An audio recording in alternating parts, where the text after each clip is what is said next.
उन्हाळ्याच्या कडक तापमानामुळे माणसांसोबतच पशुपक्ष्यांचेही हाल होत असतात. पेठवडगाव येथील निसर्गप्रेमी मित्र ग्रुपने एक स्तुत्य उपक्रम राबवला.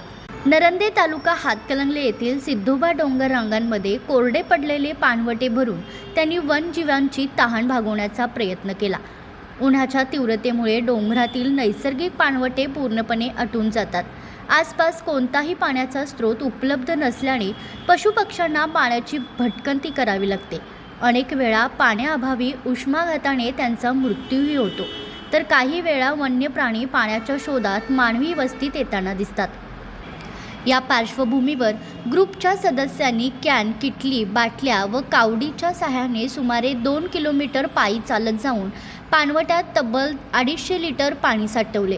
या उपक्रमामुळे त्या परिसरातील पशुपक्ष्यांना मोठा दिलासा मिळाला.